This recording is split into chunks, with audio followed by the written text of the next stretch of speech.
Hello everybody and welcome to another episode of A Level Up with Candi G. Now today I'm excited to be with our guest. He's exceptionally successful. His name is Shaka Henry. He is an entrepreneur and founder of Rep That TV. Hi Shaka, how are you today? I'm very good, thank you. I'm just getting used to holding the mic. I'm good, thank you for taking the time, coming down. Candi's been reaching out to us, said she wanted to feature, so I said, look, let's just sit down, have a conversation. I can tell you a little bit about what I'm doing, what I've done, and how you guys can help or be involved in it. Okay, and thank you for having us. And could you just tell us a little bit about your background and just tell us about your journey from how you got to where you are today? Okay, so it's a very long journey, so I won't bore you, but I basically started off in the music media industry probably when I was about 16. Probably so about 94, 95. So yeah, a bit older than I look, giving away my age and whatnot. But yeah, we started off, we was one of the first rap groups out of Lewisham. So we used to do UK hip hop, rapping, doing TDK tapes. And then after a while I went to a media college in northwest London. So I mean, I'm from Lewisham, so it was the first time I'd been out of my environment.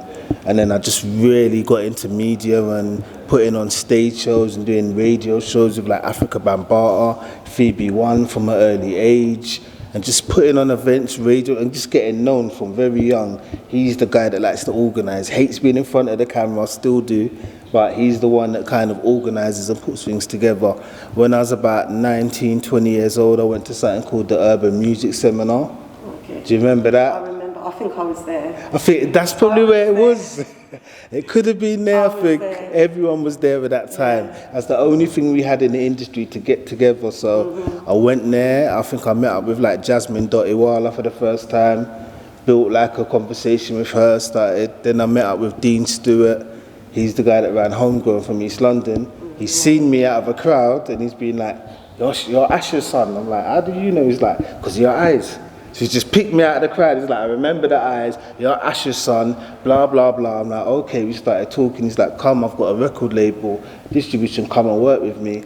Went there, started working with someone called Errol Samuels. He managed Janet Kay, Carol Thompson, London Posse. I started stacking records. So all the kids, when you get them terrible jobs and you think you're being buoyed out, you're not, because 20 years later, you can get, so I was stacking records.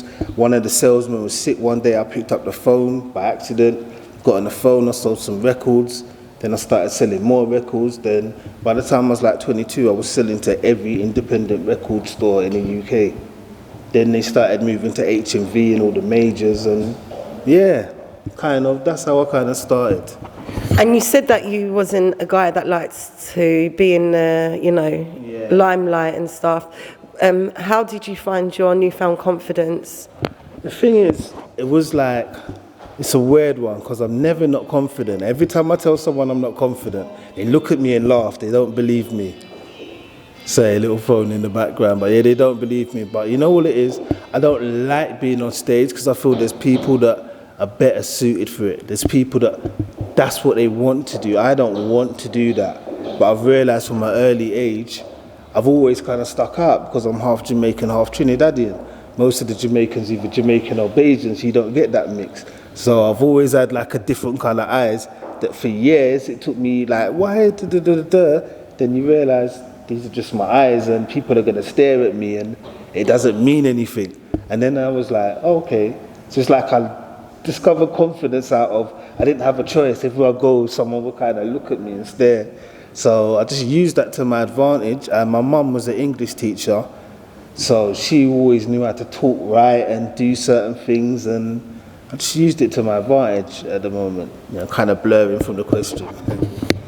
Okay, and how would you say you generated your level of success, though being from what I'd call like a problematic, challenging environment, like being in London, South London especially, and giving, usually people give the excuse of the system's against me or set up to fight against me, or the world's against me.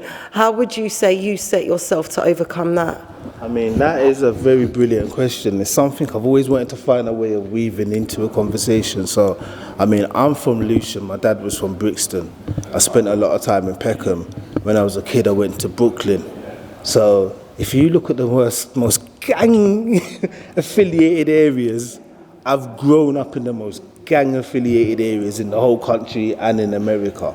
And one of my differences was my dad did a lot of things, but he did a lot of the road stuff when he was younger. Then he went on to do business. So when I grew up, I didn't really have to do a lot of the gang stuff because a lot of my cousins, families, brothers was in the gang. So the people that they were scared of were the people that were my family, and they was always telling me from a very early age, this isn't for you. You don't need to do this. You don't have to worry. So I guess my story was different, and it's weird because about a month ago I was talking to my friends. We're saying like, look, I'd say about 60% of my friends were either dead, in jail, cracked out, doing armed robberies, just lots of stuff. And we're saying, why wasn't we the guys that did it? Because we didn't need to jump into the excitement because we grew up in the excitement. Yeah. When you grow up in something, it's not exciting to you because you're in the same room with your uncles and aunties crying that someone's in jail. So it was like we'd realised from an early age, we don't need to do that. A lot of these kids nowadays, they don't have that. They feel they have to be bad. They have to do something. We had options. Our generation had options. We could go to every area and it wouldn't be, I'm from Lewisham, I can't go. We didn't have them barriers. So the way I avoided a lot of the stuff that a lot of my friends went through is because number one, I didn't need to. Number one, if we was going to fight, we'd fight, but that would be the end of it. And number two, I always wanted to make my mum proud. I always wanted to be one of them people that come from Lewisham and was like, we didn't do what they did.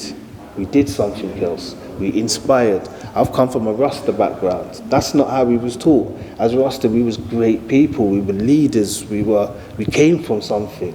So if we know all of that, we can't pretend that there's no choice. There is a choice. We just chose to take the easy choice. Yeah.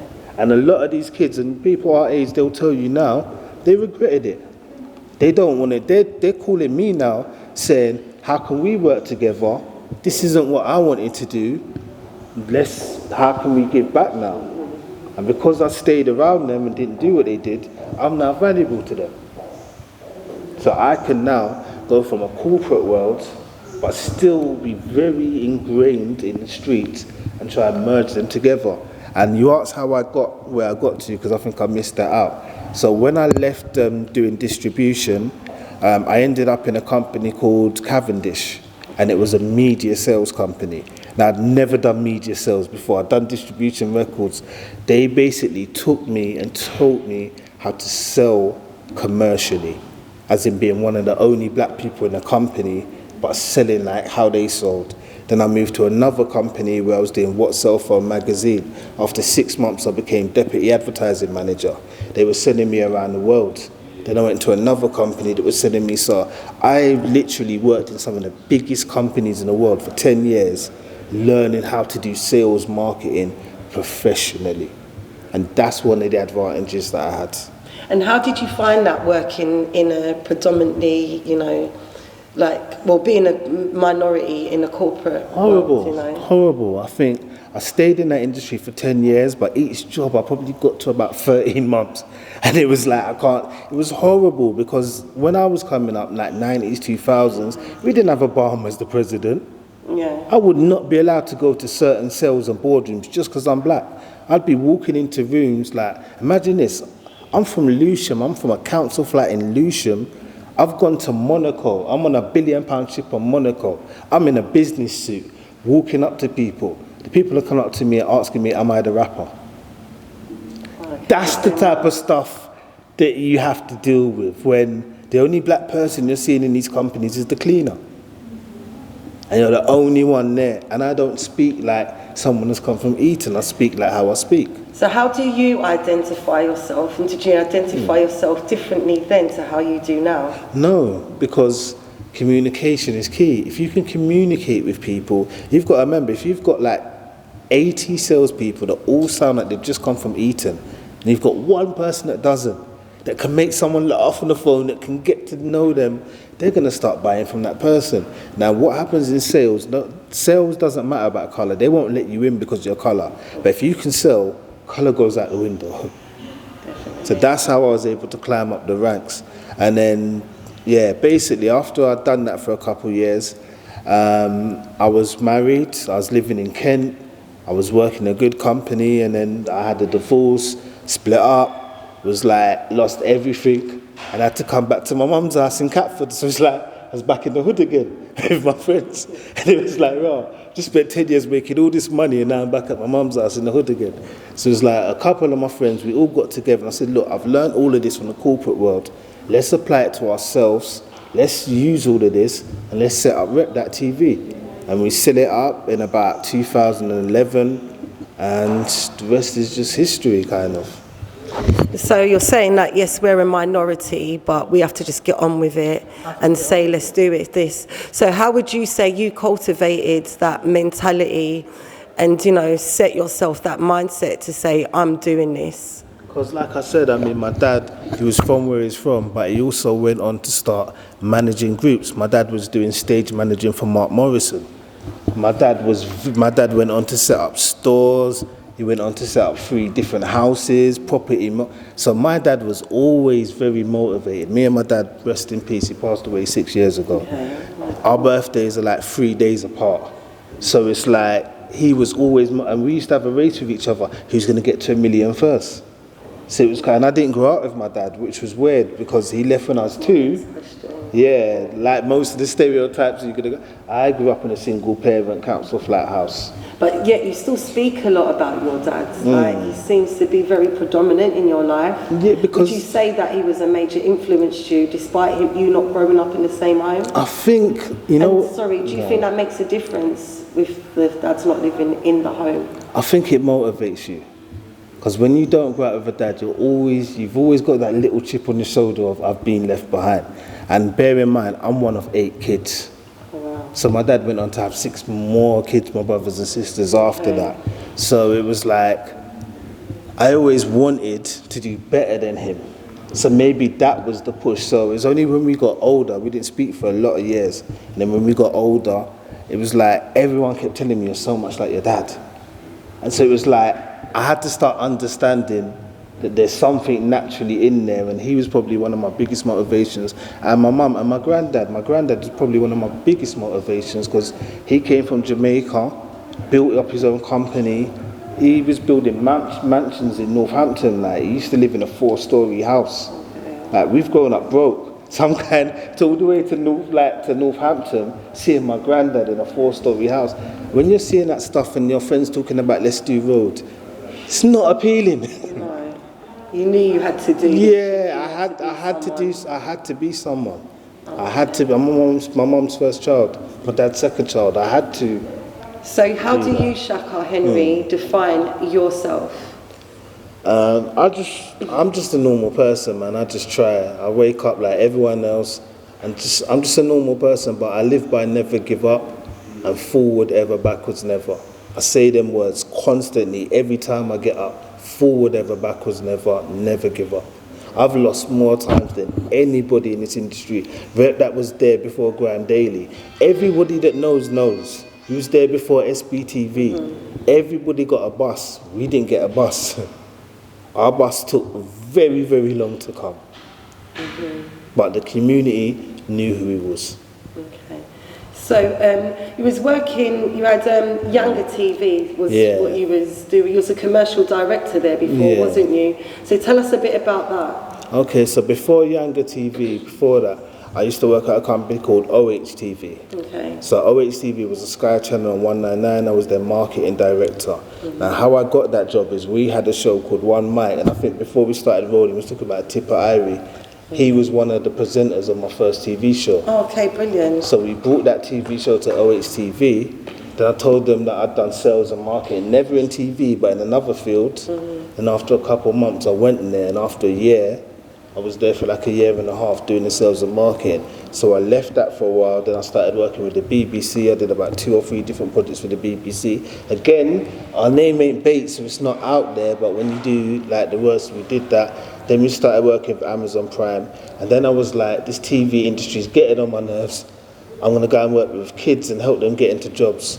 So I left that for a while. I was working with a company called OMG Education, working with all the hardest to reach kids just gone through the worst lives, working with them, giving them employability skills, teaching them. And then, funny enough, some of them wanted to work in a TV station. Okay. So we found out about Younger TV. So I went there initially to give them work experience, then we started speaking again, and then it was like, we're looking for someone to kind of move it in a new direction. And I said, I'll come on board if we can include the whole black community, which is the Caribbean community, the black British stars, and that's how I came to Younger TV, basically. And I was there till about three months ago. Okay. So following what you were saying about Younger TV, and you would only have been interested in working alongside them if it was not just a Nigerian station, but diverse with all nations of the Caribbean and Africa, etc. What are your views on diversity and inclusion in the creative industries? When I first came to Younger, I'm Caribbean. All my Caribbean people told me it sounded too African, they're not good in their content on there. I'm thinking, but all the Caribbean people is descendant from Africa, what are you talking about? So this is the barrier that I had. None of my content providers wanted to give me content for an African station. None of the African stations wanted to pay for Caribbean content. So I literally had to come in, make my own content, go to my friends, go to my community and say to them, we need to work together. We're not big enough to be divided. So inclusion, to me, all these other stations, you can see them up there. If you panic, you're not going to panic, but they're all doing the same thing. I know, I'm never going to speak bad on any of these channels because I know all the owners. I know the owners of Ben. I know these people personally. They're my personal friends, but they've all kept doing the same thing. It doesn't work. We need to put the YouTube, the Nigerian, the Ghanaian, the Kenyans, the Jamaicans, the Trinidadians, all into one big platform and represent them. And this is a plug, but honestly, I feel like that's what we've done with Rep That TV. We've represented, we've got Nigerian, Ghanaian, Jamaican, Black British. We have something that looks realistic. The other day, my channel manager got Bonanza. And he was like, oh, can I put Bonanza on the channel? I said, do you think my grandma didn't watch Bonanza every Sunday? You don't understand the culture. We didn't grow up just watching black stuff because there wasn't just black stuff to watch on TV when we grew up. That's true. So what would you say is your vision? I know you partly explained that now, but I was going to ask you, what's your vision for Rep That TV for the future, for now and the future going forward? Just to keep growing. I mean, we're going to have our own Freeview channel probably around November, December, so people can go to it, watch us on Freeview. We want to start, I mean, long term, I want to set up places where the kids are coming into TV. I don't want the kids having to go through 10 years of BS working in the corporate just to know what I know, just to earn the type of money I was earning, because I was earning really good money. I was young, buying my own house with cars when I was in my mid-20s. But the stuff I went through, what they didn't realise is I'd work in the corporate world, but I'm still coming back to Lucian. I'm still coming back to Peckham. I'm still seeing everybody that I've grown up with that are not being able to get flown out to Monaco and stuff. So my thing was always, let us have our own platform, let us get our own community, let us have independence. We need independence. Even like with Younger, they lost because they had an investor. The investor took out, they failed. Now you've got somebody that's not from the culture, as everybody knows, that is trying to set up a channel off her own back with no knowledge. Doesn't make any sense. I can speak to you. You don't have to have 1 million followers for me to get back to you. If you're from the community, if you're working with people that I know and vouch for and they vouch for, let's all just bring everyone together. I'm here now with Zafar. We started speaking a week ago. I had studios. He said, I love what you're doing. Why don't you come here when we work together? We're here because we're working together. That lady just came in there, she was doing a project for someone else. We're now doing a project, that's up for conversation. We've got to work together. There's no Like, there's no rulers. Rep that has to be a circle where everyone's involved. I can't rule the media. I don't want to rule the media. I don't want to be the king of anything. I want us to have a big round table where everyone is just winning. It sounds idealistic, but we can do it. There's no reason we can't do it. It's true. Shaka, what is your fear? And if you had the opportunity to do something today that you feared to do, but knew you wouldn't fail, what would it be? I'll be so honest, and it sounds conceited, I don't fear anything. I have zero fears. I've gone through so much in my lifetime. I've faced death many times. I've gone through so much loss in my life. I don't have any fear. I believe fortune favours the brave. Like, I don't do fear. I don't do doubts. That's one of the things that everyone will tell you. I never doubt myself. I never doubt myself. I always believe that I can make it. When I launched this channel, I left Yanga. I was owed about 3 months' wages. I had a couple £100 to my name, and I said I'm going to launch this channel on the 2nd of October. I did not know how on earth I was going to do it, but on the 2nd of October we launched our channel. All praise to the Most High. Amen to that. And how do you discipline yourself? God's medication. Like, what's your daily routine, and like for yourself, your mindset? How do you? Oh, pen and paper. I write down the top 20 things I have to accomplish today. And if I write them down, I'll make sure I tick them off as I go. And that's how I just do it. And I got that from working in the corporate world. Just having a process in place. This is what needs to be achieved. Let's get it achieved. Like, I will definitely lose way more time than I win, but it doesn't mean I won't keep winning. That's the way I look at it. And have you learned anything new about yourself through this journey? Yeah, I knew that I could work hard, but I never knew how hard I could work till it was all on me. Till, like, I mean, even when we set this up, one of the things I learned was my determination. When we first were talking about launching it, people were coming to me talking about they're going to give me 3 to 4 million to launch this. Nobody's giving me a penny. I remember when I got the phone call, I even turned to the camera. I remember when someone said they're going to do this, this, and this, and once you've done this and this, you're going to be about 2 mil up. We're going to buy you. I remember running in my living room and doing a handstand. Now I'm sitting down, but I'm a big guy. Big guys don't do handstands. I nearly broke my wrist doing a handstand. Like, excitement, and nothing came from it. And it was to pick myself back up from the fact that they promised me everything, nothing came from it, and I'm still here. That was what I learned, that I'm resilient. Yeah, now I'm resilient. You have to just keep going. Okay. And what would you tell your younger self if you met him today? Don't follow all those girls, because you'll end up with as much trouble as I got myself into. But no, seriously, just, I don't know, because I've always been like this. Like, my friend, like, someone put something up on Twitter the other day, because they saw the voice thing. And it's someone that we was working with 12 years ago, and he was like, if you know me, this has always been me. I've never not been this. I probably stopped believing for a while that I'd ever get back to this place. That was probably the only thing. But yeah, I've always been like this. It's just my character. I've always just believed that I'm going to find a way to win. I've never been the tallest person. I ain't the best looking. I ain't got the fittest, but I will find a way to win. And that's just my mentality. Well, Shaka, you're most certainly an exceptional man, and it's been a pleasure interviewing you. And, you know, we look forward to seeing what more to come from you in the future. And everybody, make sure you lock on and check out Rep That TV. It's a station that's representing our culture. And please look out for Mr. Shaka Henry. Shaka, tell us where we can find your information. Rep That TV, all social media. Rep That TV, Instagram, Rep That TV, Twitter. My Instagram is Mr.ShakaHenry. But again, follow the Rep That TV. It's not about me, it's about the movement. So follow that. You'll see us everywhere. If you see the little things there, we're on Roku. So 90% of TVs you can get that on. We're on Amazon Fire Stick. We're on Google Play, Android TV, App Store. Like, we're everywhere. We're coming to Samsung TV. So look out for us. You're very easy to find us. RepThatTV.com. Yeah, so it's definitely a takeover. Make sure you check out Rep That TV. And Shaka, it's been a pleasure, like I said.